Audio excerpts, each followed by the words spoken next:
రోడ్ల మీద తిరిగాడు కదా, మా బాబే మా నాన్నే అని చెప్పి, అమ్మా నాన్నలేని బిడ్డనమ్మా నేను, అమ్మా నాన్నలేని బిడ్డనమ్మా, ఓటేయండమ్మా, మీ ఇంట్లో బిడ్డనమ్మా అన్నాడు. ఇంట్లో బిడ్డ ఏం చేశాడు? పొలాలు తీసేసుకుంటున్నాడు. ఇంట్లో బిడ్డ ఏం చేశాడు? మద్యపానాన్ని అందరికీ ఫ్రీగా సప్లై చేస్తున్నాడు. ఇంట్లో బిడ్డ ఏం చేశాడు? ఇసుక దొబ్బేస్తా ఉన్నాడు. ఇంట్లో బిడ్డ మీ అన్నో తమ్ముడు అయితే ఫీజు రీఎంబర్స్మెంట్ చేయాలి కదా, అది చేయడు. కానీ అమ్మా నాన్నలేని బిడ్డనమ్మా, ఏదన్నా అడుగు, అమ్మా నాన్నలేని బిడ్డనమ్మా అని. అరే నేను కూడా నాన్నలేని బిడ్డనే, నేను ధైర్యంగానే ఉన్నాను కదా. కనీసం మా నాన్న ముఖ్యమంత్రి కూడా కాదు. మా నాన్న కానిస్టేబుల్గా పోలీసులో స్టార్ట్ అయ్యి ఎక్సైజ్ డిపార్ట్మెంట్లో ఒక అసిస్టెంట్ ఎక్సైజ్ సూపరింటెండెంట్గా రిటైర్డ్ అయిన వ్యక్తి.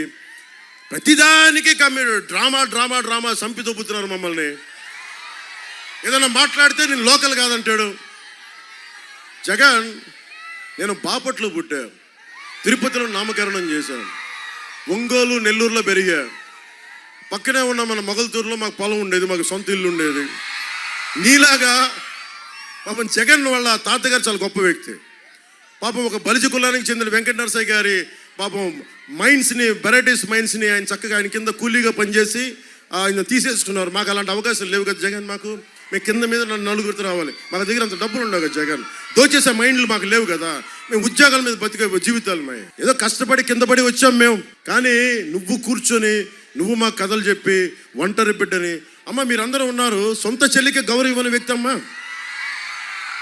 అరే ఏ అన్న అయినా సరే చెల్లి మీద అంత నీచంగా మాట్లాడతాడా?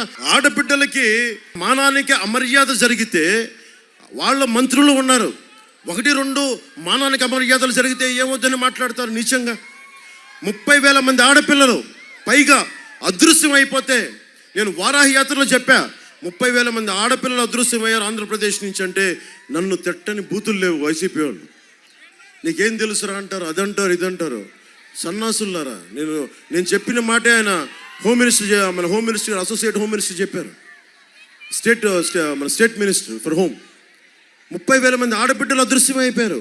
ఈ మనిషి ఒక్క రోజన్నా మీకు దాని గురించి ఒక అభిప్రాయం చెప్పాడా? ఏం జరిగిందని చెప్పాడా?